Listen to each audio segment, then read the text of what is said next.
Blue. Joy Blue, yeah. Yeah, when she was yammering. I just talked to Lisa the day before yesterday. She told me she and Nancy have bought a house together. Wonderful. And it's got a big swimming pool and 4 bedrooms, and she's so excited. But she's also in the process of moving. And she's like, I'm having such a hard time just leaving this place where I have so many wonderful memories. She's like, she's sitting in a room and she just like memorizes the room. And then I just caught her at a moment when she was busy memorizing her room.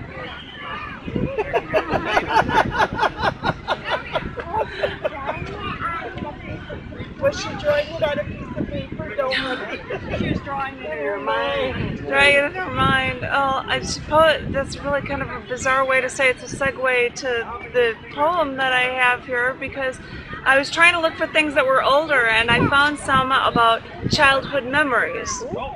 And this one is Childhood Memories number 2. I did a series of these, I think in like 94, so this is Childhood Memories number 2. I was in the basement, the playroom. That's where all my toys were, you see. And Sherry was with me, and we were playing house, or maybe it was office. We did that inside a lot of the times. I had old forms that old businesses were throwing away, and we had 2 desks, dead calculators. My sister even made a switchboard for me. Well, we were playing grown-up. Whatever the specifics were, I don't remember. Why do children want to grow up anyway? Because it's a different kind of pain, I think. Well, we were playing this make-believe when I proceeded to go to the toy chest, pull out my sister's old communion veil, and walk around the pool table in the center of the room. Take a step, feet together. Take a step, feet together. What are you doing? She asked. Getting married, I answered. Chris and I are getting married, I said. Chris was a friend of my sister's, you see, an older man in high school, unlike us poor slobs who were still children. And she attended the wedding, and I threw her the bouquet, and she caught it just like she was supposed to do. And when the whole thing was over, I walked to my imaginary groom to the corner of the room, and I put away the veil, and that's when she took the veil, put it on, and acted like she was getting married too. What are you doing? I asked. Getting married, she answered. To who? I asked. To Chris, she answered. And we argued and argued, but I just married him. You're not supposed to do that. And before you know it, we were in a shouting match. Why did we want to grow up anyway? Because we wanted a different kind of pain, I think.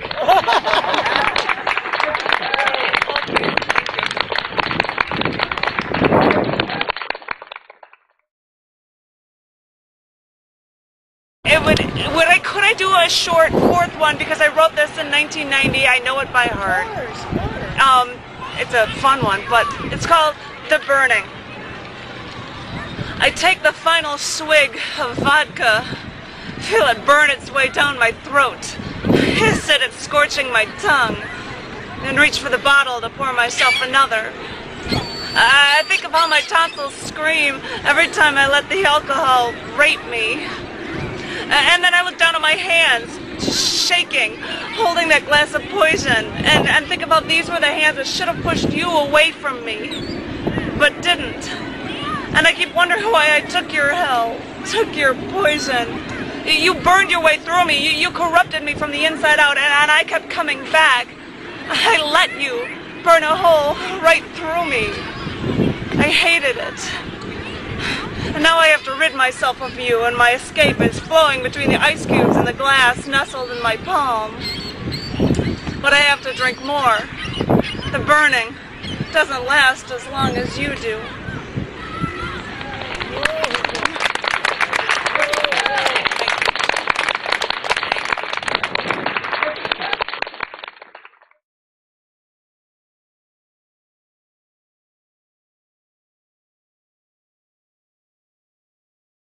Another one. This one actually relates to a death. And so I'm going to read one that was also in a series. It was written in 1994, but it was about something from 1980. This is Childhood Memories 6. It was Sunday night. I was put to bed for school for the next day at around 8 o'clock. But by now it was already 11:30. After a weekend of fun, I couldn't relax enough to go to sleep. So it was late, and I was in bed, listening to my clock radio like I always did. And suddenly, there was a news report that John Lennon was shot. A few minutes later, the reports were that he was dead. And the next morning, I walked downstairs and Mother was reading the paper, and the news was there. It wasn't a dream. I knew the news before my parents did. After he died, I remember in school, one of my teachers wrote in calligraphy on a piece of paper and put on the bulletin board, "You may say I'm a dreamer, but I'm not the only one. I hope someday you'll join us and the world will live as one." And my seat, the chair with the little basket under the seat for my books, the chair attached to the desk, my seat was in front, to the side, right in front of that bulletin board. And every day, I would look up and see it there, my first brush with death.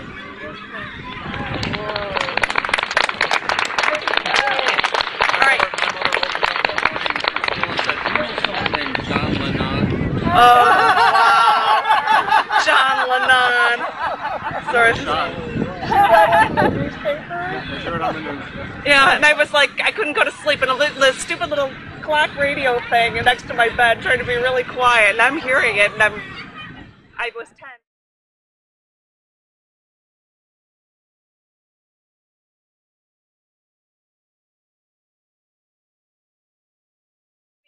So this is not going to be, this is another one with a year in the name. I work for Scars Publications, nonprofit organization. We publish magazines and books. And so in the process of that, I wrote this piece called Scars, 1997. I wear my scars like badges. These deep marks show through from under my skin like war paint on an Apache chief, decorated with feathers, the skins of their prey. I have a scar over my right knee. It's left from a bout with poison ivy I had after climbing a mountainside. The 4-inch long slice curves around my leg, almost perfectly defining the muscles in my thigh. I have a scar on my right shin. I slipped on a patch of rocks and cut up the lower half of my leg and filled it with gravel and dirt. Joe poured hydrogen peroxide on my leg and wrapped my wounds with paper towels because the cuts were so widespread. An hour later, I was on my way home so I could tend to my wounds in greater detail, tend to my wounds in depth. Now all that is left is a 2-inch line down the side of my leg. Although it wasn't a very deep cut, it looks like it went straight to the bone. I have a circular scar on my left calf from getting on a motorcycle and getting off of it and sliding my leg over the scalding hot exhaust pipe. If I do it for the years from now, it has been 19 years since I gained that scar. And with each scar, I see it fade away just a little. I can still see it, but the memory is slowly slipping away. My cat scratched me on my wrist once when we had to give her medication. You see, cats don't like taking pills or having ointment dabbed on or liquid poured over their wounds. While giving her pills, we'd grab her paws, all of them, pull her head back by the nape of her neck and pry her jaws wide open so we could just throw a pill in and it could fall back and she'd be forced to swallow it. But sometimes she'd move too much and a paw would slip out of our grasp. And now, over the bone on my left wrist, a long, thin scar stares at me defiantly. I tell people that if they wake up with bruises and cuts they don't remember, they must have had fun the night before. But each marking, each scar is a story, is a memory. It is a way to remember how we lived. And with these marks, it is with these marks that I gauge my living. It is with these marks that I feel decorated.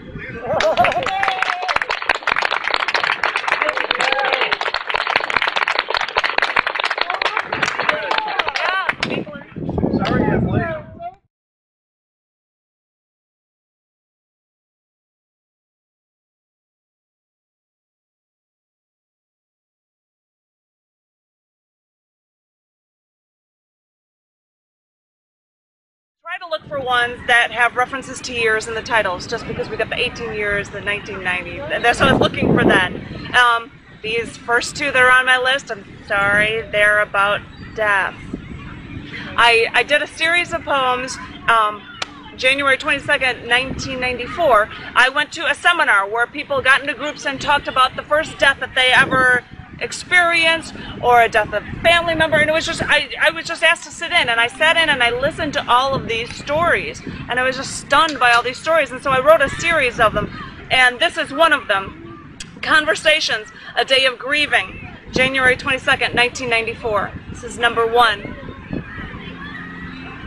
My father was a good man, gentle, kind. He never raised his voice. He was an architect.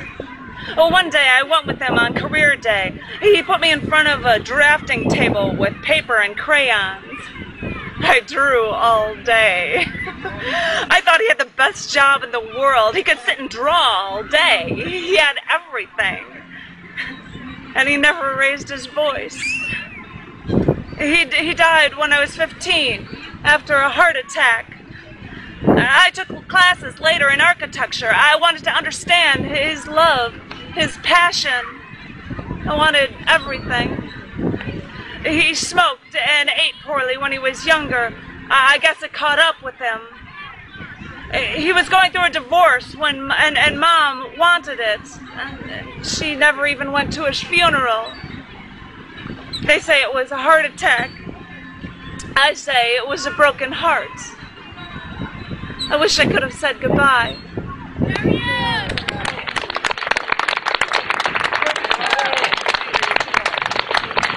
Well, yeah, and people would say these stories, and I'm like, I have to. And I had read it.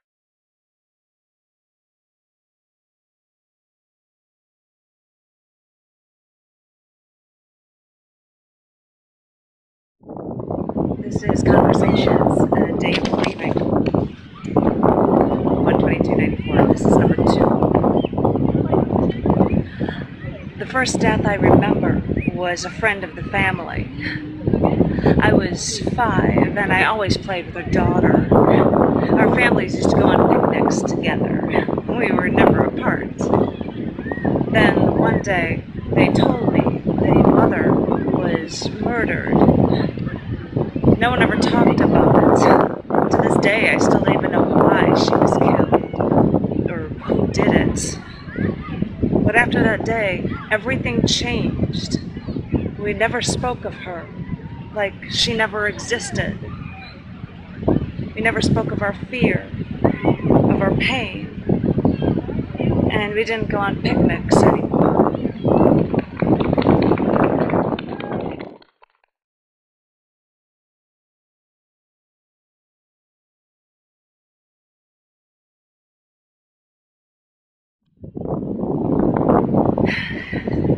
This is Conversations, A Day of Grieving, 12294.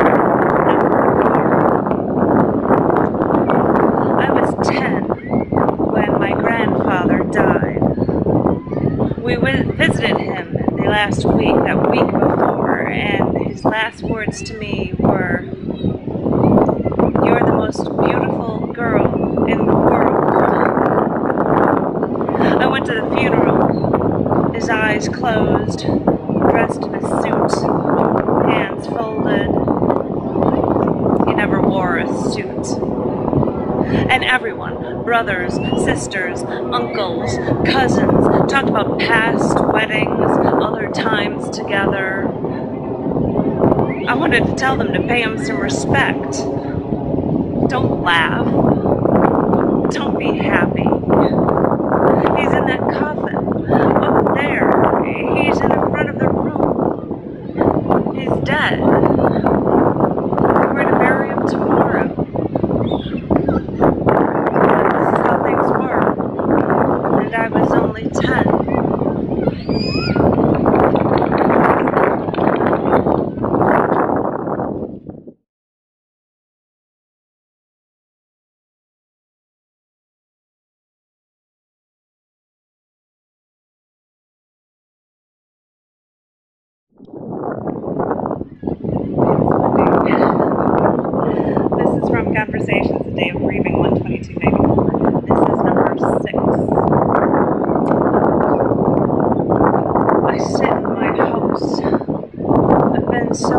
tired. I can't take being alone. I'm too scared. Too many things weighing on my mind. One day, a child from next door came over. I was working in my kitchen. He told me to look outside my front window. I didn't want to stop my work. He begged me to look, so I got up, walked over to my living room, and outside the picture window in my front lawn was a row of little snowmen. These are little children out there to make you happy.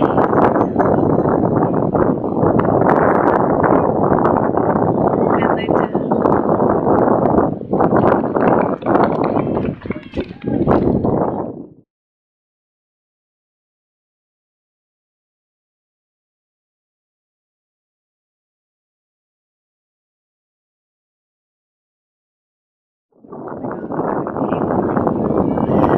This is a long one. The Conversation series, Conversations, A Day of Grieving, 12294. This is number 7.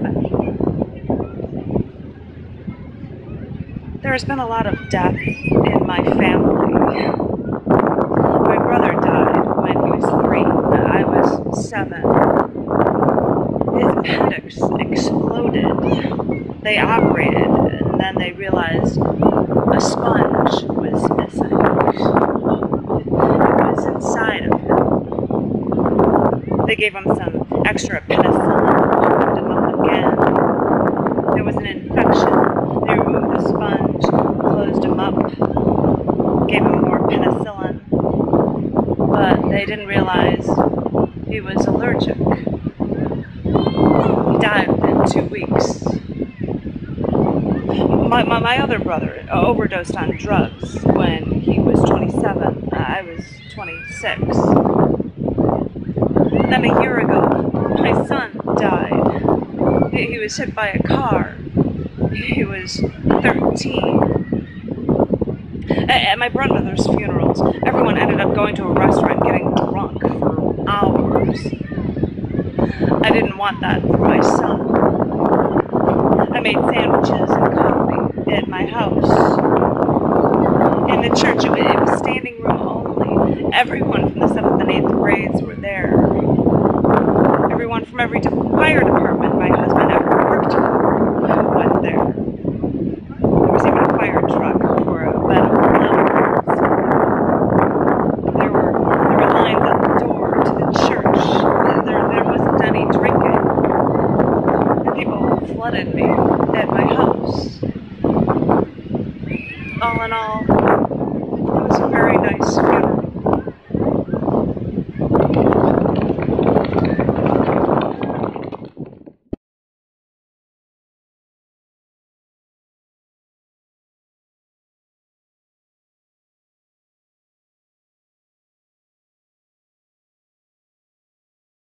I think this was an interesting one to read, stories from other people, but I've been a minister and actually married people. So this is Conversation, Day of Grieving, 12294, and this is number 8. When their mother died, they asked me to deliver the sermon. I make an apology to meet with the family, try to understand the deceased before I give a sermon.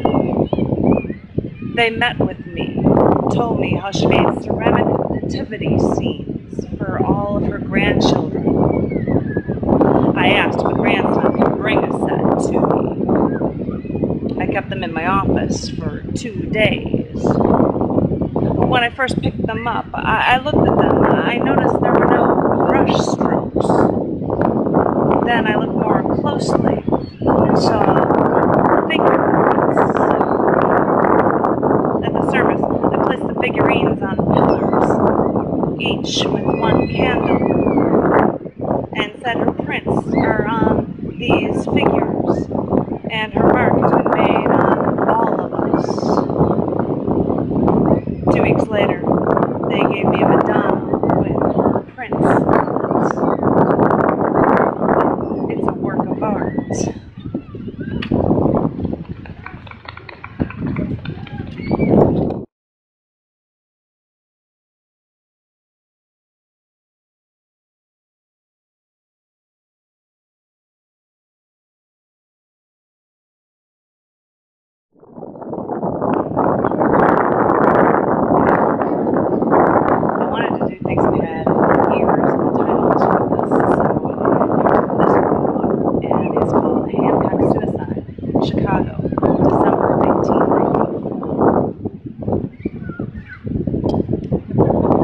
So me and the guys were just taking a break from the construction on the John Hancock. You know, they've been doing construction work there, right? They put that big wall up around the block at the top of the fence, and, you know, they've been doing remodeling stuff. Well, I had been working on some tile work, and we were just walking around the building, me and 3 other guys, walking in kind of a square, like in formation, sort of. And I'm at the back, and I stop back to check out some road work. So I just kind of leaned back while standing still. Well, one of the guys says he heard it coming, like a big rush of air, like a whistling sound, but much heavier. I didn't even get a chance to look up, though one of the other guys did and saw it coming, a split second before it happened. And the next thing I knew, there was a loud cracking sound, and I felt all this stuff hit me, and I didn't know what the hell it was, and I opened my eyes and looked down, and I was just completely covered in blood, and there was just this heap of mass right in front of me. It took a while for me to realize that a woman jumped and hit the fence. Her head and spinal cord were still stuck on the fence, and the rest of her was just this big red pile right in front of me. The police had to take all my clothes, every inch. They said she broke through the glass at the 50th floor, and I don't know how. The glass is supposed to be bulletproof or something, and you know, that's just one fact. I also noticed she was, you know, this was the odd part, she actually covered her head with pantyhose in an effort to stop her face falling apart, to keep her face together. Funny, she was so willing to die, but she wanted to keep her face intact. I know I won't hear about this on the news. They try to downplay suicides or other, you know, other violence is always fine for them in the news. And they say that she was handicapped, but how badly? And how did she get the strength to break the window and throw herself out the John Hancock? She must have really wanted to die.